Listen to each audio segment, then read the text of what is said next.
আজ থাকছে সোনারগাঁওয়ের গোয়ালদি মসজিদ নিয়ে প্রতিবেদন। নারায়ণগঞ্জের সোনারগাঁওয়ের অবস্থিত ঐতিহাসিক মুসলিম স্থাপত্যের প্রাচীন নিদর্শন গোয়ালদি মসজিদ। তবে সংস্কারের অভাবে জৌলুস হারাচ্ছে 505 বছরের পুরনো এই মসজিদটি।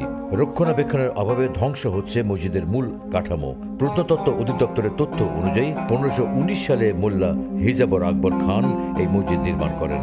সেই অনুযায়ী এটি আলাউদ্দিন হোসেন শাহের অর্থাৎ 1494 থেকে 1519 রাজত্বকালে নির্মিত। এক গম্বুজ বিশিষ্ট এই মসজিদের চার কোণায় 4টি বুরুজ রয়েছে। বুরুজগুলো সুলতানি আমলের রীতিতে তৈরি। মসজিদের ভেতরে বাইরের দেয়ালে পাথর ও ইটের ওপর আরব্য অলঙ্করণের নানান নকশা ও কারুকাজ রয়েছে। মসজিদের দেওয়ালগুলো 1.61 মিটার প্রশস্ত। মসজিদে প্রবেশের জন্য 5টি খিলানের পথ রয়েছে, আর প্রধান প্রবেশ পথ বরাবর মূল মেহরাবটি অবস্থিত। এটি কালো পাথরের তৈরি। অন্য 2টি মেহরাব ইটের তৈরি। বর্তমানে দেয়ালের ইট ও আস্তরণ খসে পড়ছে। এছাড়া খোদাইকৃত টেরাকোটা অলঙ্করণও নষ্ট হয়ে যাচ্ছে। মসজিদের মূল ফটক তালাবদ্ধ। এক গম্বুজ বিশিষ্ট মসজিদটির দৃষ্টিনন্দন কারুকাজ ধীরে ধীরে নষ্ট হয়ে যাচ্ছে।